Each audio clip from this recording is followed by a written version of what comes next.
하박국 3장 9절에서 12절까지.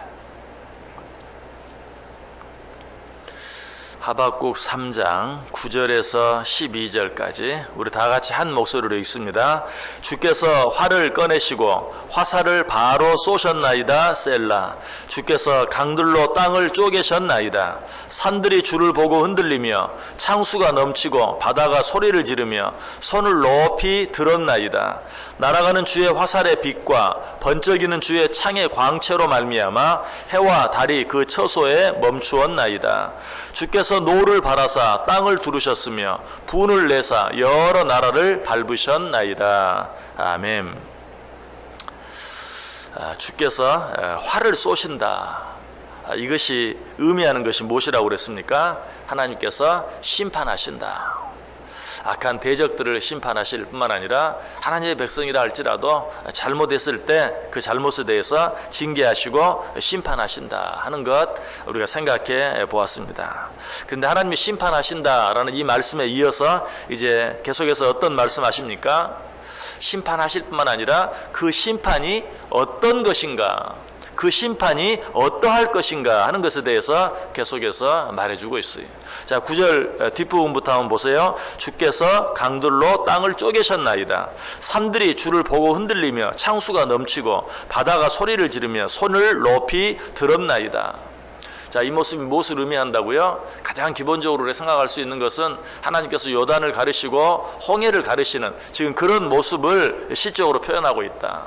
또 어떤 사람은 이 모습은 요단과 홍해를 가르시는 것이 아니라 홍해가 갈라졌던 홍해가 다시 합해지는, 저 위에서부터 끊겨졌던 요단강 물이 다시 흘러내리면서 물이 서로 부딪히고 물이 하늘로 솟구치는 그런 모습을 표현한 것이다 라고 그렇게 말하기도 해요. 어떤 분은 또 아주 재밌게 이야기, 갈라졌던 홍해가 다시 합해질 때 이스라엘 백성들을 쫓아 들어왔던 애국 군대가 다 그 안에 수장되었죠. 그러면서 물이 위로 솟구치면서 이미 홍해를 건너간 이스라엘 백성들을 향해서 물이 손을 흔들면서 뒷일은 걱정하지 말고 약속의 땅으로 가라 라고 그렇게 인사하는 모습 같다. 어떤 분은 또 그렇게 해석을 하는 것도 보았어요. 또 어떤 분은 이 모습을, 이거는 뭐 요단, 홍해 그런 모습이 아니고 하나님께서 바위를 쪼개서 거기서 생수가 솟아나게 하는 그런 모습이다 라고 또 말하기도 합니다. 자, 이 오늘 본문이 말하는 것이 어떤 것을 이야기하는가, 그거는 별로 중요하지 않아요. 그러나 분명한 것 한 가지가 있어요. 하나님의 그 무한하신 능력에 대해서 이야기하고 있다. 하나님의 능력이 얼마나 크신가. 다른 말로 하면 하나님의 그 무한한 능력뿐만 아니라 하나님의 그 무서운 능력, 심판 때에 나타날 그 하나님의 무서운 능력에 대해서 우리에게 말하고 있다는 것, 이것만큼은 분명하고 확실해요. 자, 이런 하나님의 능력은 11절에도 계속해서 나타나죠. 날아가는 주의 화살의 빛과 번쩍이는 주의 창의 광채로 말미암아 해와 달이 그 초소에 멈추었나이다. 자, 이 사건은 어떤 사건을 말하는지 보다 분명하죠. 어떤 사건입니까? 이스라엘 백성이, 이스라엘 군대가 아모리와 싸울 때 이제 승리가 점점 이스라엘 백성 쪽으로 기울어집니다. 아니, 승리가 거의 이스라엘 백성의 승리로 굳어지는 그런 때 해가 지려고 그래요. 해가 지면 어때요? 모든 싸움을 멈춰야 돼요. 그리고 다음날 아침에 다시 시작해야 돼요. 그럼 하루 종일 싸워서 거의 승리가 이제 확정된 그런 상태에서 해가 지고 그 다음날 다시 전쟁을 하게 되면 이제는 그때는 또 누가 이기게 될지 아무도 알지 못해요. 그래서 여호수아가 하나님께 기도하죠. 뭐라고? 해야 저 기브온에 멈추어라. 달아 저 아엘론 골짜기 멈추어라. 여러분, 그때 어떻게 했어요? 실제로 태양이 멈추고 달이 멈추는 그런 일이 일어났죠. 성경은 그 일을 뭐라고 표현합니까? 전에도 이런 일이 없었고 후에도 이런 일이 없는 그야말로 전무후무한 일이었다라고 성경이 기록하고 있어요. 자, 그런데 오늘 본문은 이런 기적을 어떻게 표현하고 있어요? 11절 다시 보세요. 날아가는 주의 화살의 빛과 번쩍이는 주의 창의 광채로 말미암아 해와 달이 그 처소에 멈추었나이다. 하나님이 쏘신 화살로 말미암아, 예를 들면 하나님이 화살을 태양을 향해서 달을 향해 쏘아서 화살이 태양에 명중하고 달에 명중해서 그 해와 달이 멈추었다, 그렇게 말하고 있습니까? 아니죠. 주의 화살의 빛과 번쩍이는 주의 창의 광채로 말미암아. 자, 화살이 날아가는데 그 화살에 햇빛이 비쳐서 반사가 돼요. 그 화살에, 날아가는 화살에 빛이 반사되는 그 빛으로 말미암아 태양이 멈추고 달이 멈춘다. 여러분, 그렇다면 그 화살에서 번쩍이는, 화살에서 반사되는 빛으로 말미암아 해와 달이 멈출 정도라면 그 화살에 맞으면 어떻게 되겠어요? 지금 그걸 이야기해요.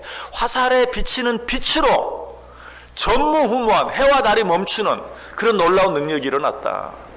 그 화살에 직접 맞으면 어떻게 되겠느냐 하는 그런 의미.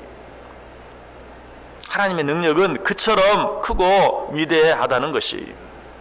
어쨌든 오늘 본문은 모두 다 전체가 무엇을 이야기합니까? 이 세상에 있는 모든 것들, 그것이 강이든 바다든 산이든 또 바위든 하늘에 있는 해든 달이든 별이든 그 무엇이든지 하나님의 명령에, 하나님의 말씀에 순종한다. 그래서 어떤 사람은 여기 본문에 바다가 소리를 지른다, 손을 높이 들었다라는 말은 천지 만물이 하나님께 항복했다. 저는 참 그 표현이 좋은 것 같아요.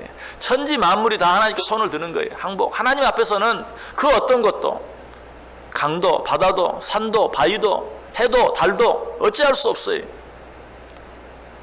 풍랑이는 바다 위를 예수님이 걸어오실 때 잔잔하라 할 때 바다가 멈추었죠. 사람들이 뭐라고 말합니까? 제자들이 뭐라고 말합니까? 저가 누구이시기에 바람과 바다도 순종하는 거. 바로 그것이 천지 만물이 하나님의 능력 앞에서 다 잠잠해질 수밖에 없다. 하나님의 능력이 이처럼 무시무시하다는 것이. 자, 그런데 오늘 본문은 이런 무시무시한 하나님의 능력을 가지고 하나님이 뭘 하신다고요? 12절 보세요. 주께서 노를 바라사 땅을 두르셨으니 분을 내사 여러 나라를 밟으셨나이다. 무슨 말이? 심판하신다는 것이. 이런 놀라운 하나님의 능력, 하나님이 쏘신 화살에 빛이 반사되어 번쩍이는 그 빛으로도 해를 멈추게 하고 달을 멈추게 하는 이 하나님의 무시무시한 능력으로 하나님이 심판하신다. 이 세상에 있는 모든 나라, 모든 사람을 심판하신다. 여러분, 이 심판 앞에서 자유로운 사람은 아무도 없어요. 히브리서 9장 27절에 뭐라고 말합니까? 한 번 죽는 것은 사람에게 정한 것이요 그 후에는 심판이 있다. 이 심판으로부터 자유로운 사람은 죽지 않는 사람밖에 없어요. 죽는 사람은 다 이 심판과 관계가 있어요. 그러므로 이 세상을 살아가는 우리들은 어떻게 살아야 된다는 것입니까? 우리 모두가 다 이 무서운 하나님의 능력의 심판의 대상이 된다는 사실을 기억하고 하루하루 한 걸음 한 걸음 살아갈 때마다 매사에 하나님을 두려워하는 마음으로, 하나님을 경외하는 마음으로, 하나님의 그 심판을 준비하는 마음으로 살아야 될 것을 우리에게 이야기하고 있어요. 이 심판이 정말 예고되어져서 예고된 뒤에 우리에게 닥치면 얼마나 좋겠어요. 그러나 성경은 그렇게 말하지 않아요. 데살로니가전서 5장 3절에 그들이 평안하다 안전하다 할 그때에 임산한 여자에게 해산의 고통이 이름과 같이 멸망이 갑자기 그들에게 이르리니 결코 피하지 못하리라. 여러분들 오늘 아침에 오시면서 아마 다 오늘 아침에 눈이 올 것을 예상하고 오셨겠죠. 어제부터 계속 일기예보를 했으니까 눈이 많이 와 있을 것이다. 아마 어쩌면 일어나서 창문을 한번 열어보고 눈이 얼마나 왔나 보고 나오셨을 수도 있어요. 이 예보를 하니까 미리 그래도 어느 정도 준비를 할 수가 있어요. 그러나 하나님의 심판은 그렇지 아니하다. 임신한 여인에게 해산의 고통이 불현듯 갑자기, 경험해 보셨죠? 직접적으로 간접적으로 다 멀쩡해, 아무 일도 없어요. 그런데 하는 그 순간에 갑자기 상고가 이르는 것처럼 마지막 날 심판의 때가 그와 같이 임할 것이다 라고 이야기하고 있어요.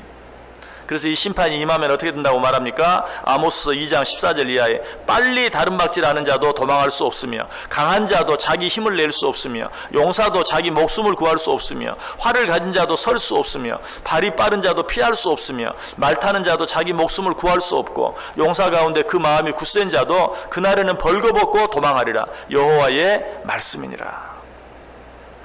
자, 오늘 본문에도 이 심판을 뭘로 표현하고 있어요? 하나님이 화살을 쏘는 것으로. 당시 화살은 뭘 의미합니까? 이 세상에 존재하는 가운데 가장 빠른 것, 그게 화살이에요. 지금은 그보다 더 빠른 게 있지만 성경이 기록될 당시만 해도 화살보다 빠른 것은 없어요. 그래서 우리 사람들도 얼마 전까지만 해도 살같이 빠른 화살, 세월, 화살같이 빠른 세월, 정말 쏜살같이 지나가는 그런 세월을 살같이 빠른, 또 쏜살같이 쏜 화살처럼 빨리 간다. 화살은 이처럼 빠른 것을 말해요. 심판이 그처럼 쏜 화살처럼 급하게 아무도 피할 수 없을 만큼 빠르게 우리에게 임한다라고 이야기하고 있어요. 여러분, 우리는 이 심판을 생각하며 살아야 돼요. 이 심판의 때가 되면 모든 것이 있는 그대로 하나도 숨김없이 밝히 드러난다고 이야기하고 있어요. 히브리서 4장 13절에 말하죠. 지으신 것이 하나도 그 앞에 나타나지 않음이 없고 우리의 결산을 받으실 이의 눈앞에 만물이 벌거벗은 것 같이 드러나느니라. 요즘에 또 TV나 뉴스를 통해 자주 듣는 말이 압수수색이라는 말이, 압수수색이 많은지 몰라요. 사람들이 아마 언제 이런 압수수색이 당할 것이다 라고 생각하면 미리미리 그런 것들을 다 치워놨겠죠. 근데 요즘에 그런 것들을 미처 그런 일이 생길 줄 모르고 치우지 못한 것들 때문에 그런 것들이 다 증거가 되어서 자기가 한 일들이 낱낱이 드러나는 그런 모습들을 우리가 너무 자주 봐요. 심판의 때 그러할 것이다. 모든 것들이 숨김없이 다 드러날 것이다. 이것은 우리가 뭐 미리 치울 수 있는 그런 것도 아니.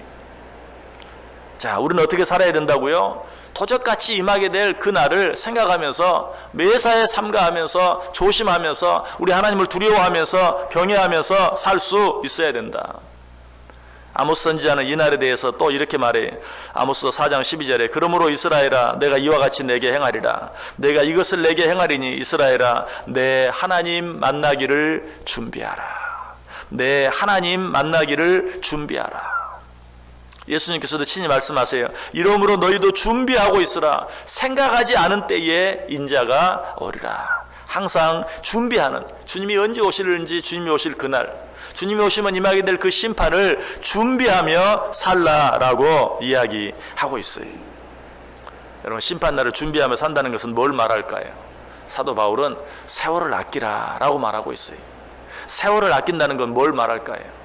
그냥 뭐 무조건 바쁘게 무조건 열심히만 사는 것, 그것이 세월을 아끼는 것일까요? 아니. 여러분, 내 육신을 위해서 열심히 부지런히 사는 것은 절대 세월을 아끼는 게 아닙니다.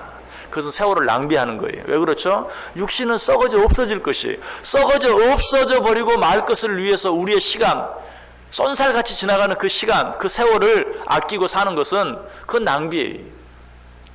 무엇을 위해서 세월을 아끼는 것이 세월을 아끼는 것입니까?